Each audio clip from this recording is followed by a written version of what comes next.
I'm so tired of my couch sliding into the wall every time we sit on it. I knew I had to do something to fix it. I grabbed some 2x6s and cut one the length of the couch and two the height of the couch.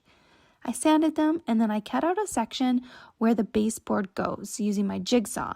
And since my couch doesn't touch the wall on one end, I only cut out the baseboard piece on the one side. I secured the boards together using pocket holes. To make it more stable, I added a support piece on either side that was cut to 45 degrees on each end. I secured that with 2 screws on each end, and I also used wood glue for each joint. I wiped everything down with a damp rag, and then I applied 2 coats of clear polyacrylic finish. I added some adhesive felt pads to the back and the side where the wood would touch the wall, and then I moved the couch out and I slid the shelf into place. The couch fits perfectly against it, and I added some simple decor, and I look forward to placing my mug on there in the mornings. I really love how this shelf looks behind my couch, and I love how my couch won't be banging into the wall anymore. Grab 2-pack of paint sticks from the home improvement store and a shelf liner from the dollar store. Unravel and lay out the shelf liner. Add hot glue to the back of one of the paint sticks and adhere it to the end of the shelf liner. Trim and cut the end of the shelf liner where you want the armrest table to stop and adhere the last paint stick. Then trim off the other end of the shelf liner. And now you have a stylish and functional bendable sofa armrest to use for drinks or snacks that can contour to any sized armrest. I started with these wooden smurling trays from IKEA. They come in a set of 2 for under $15. Take one tray, make sure it is soft. If not, sand it down, and this will be your base or leg. Next, you're going to cut one in half.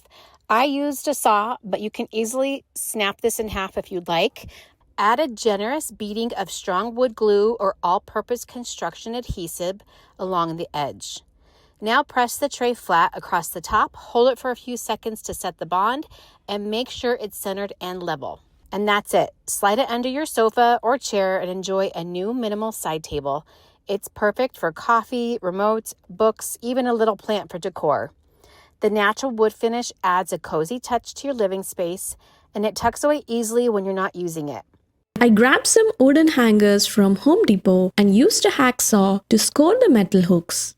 Then I simply toggled the hooks back and forth to remove them. Next, I placed the 2 hangers on top of each other in a mirrored position and aligned them.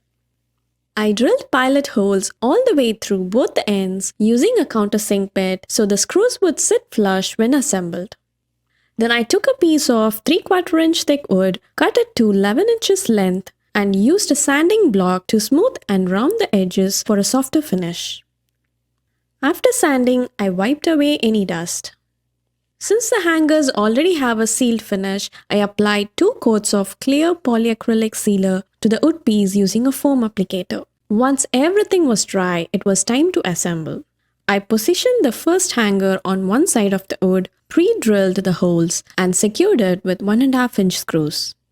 Then I repeated the process on the other side with the second hanger. And that's it. This DIY sofa armrest tray is a space-saving and practical solution for small spaces, giving you a sturdy spot to set your coffee mug or TV remote without needing a side table. The next time you're at the dollar store, grab some of these extra large craft sticks. They're perfect for this project. To make the sticks extra durable, I'm going to glue 2 of them together. I want to make little sets. I'm going to use some fast tack wood glue and smear it between the sticks, making sure to put the glue all the way to the edges. I'm going to glue together 10 sets and then leave them to dry overnight. To make sure they stay flat and tight together, I'm going to place some paint onto them that'll weigh them down while they're drying. My sticks are all stuck together now and the glue is nice and dry, so I want to take a piece of sandpaper and just give them a quick sand to smooth out the edges and remove any excess glue. With the sticks all sanded, I'm now going to paint them. I'm going to use this pale, beautiful sage color that goes with my decor. I'm going to go ahead and finish sanding and painting the rest of the sticks, and then we can move on to the next step. Now that all of my sticks are ready to go, it's time to add the ribbon that's going to hold them all together. I chose this nice, thick chocolate brown ribbon, and I want to line up all the sticks so they're in a very straight line. I need to cut 2 pieces that are the same length, and I want them to be a little bit longer than my row of sticks. The ribbon will work best if it's attached close to the ends of the sticks.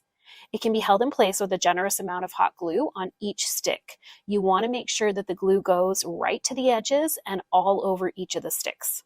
Once the ribbons are attached, to make the ends of the ribbons look a little better, I'm going to fold it in half and then trim each piece at an angle. That'll make a nice little finish to the ends. Now that my flexible armrest is put together, I want to finish it off with a little stencil. The stencil is easy to keep in place with a few pieces of painter's tape. I'm going to use some chocolate brown paint that goes with the ribbon to stencil this onto my tray.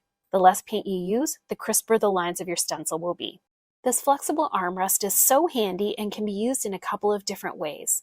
I hope this has inspired you to make one yourself. Thank you so much for watching Home Talk, and I'll see you next time. I had this cute little console table, but I wanted to update it a bit. I wanted to add an arch to it so that it would match the design a little bit more of the niche that I have above. I had some old MDF board in the garage, which I decided to use for this project. I measured out a piece of MDF board that would cover the front of my console. Once I had the rectangular part figured out, I came down from the corners and decided how I wanted my arch to look. Once this was done, I cut it out using a little handsaw. Once that piece was done, I used it as a template to cut my second piece, the one that would go on the back of my console. This made it quicker so I didn't have to draw things over again.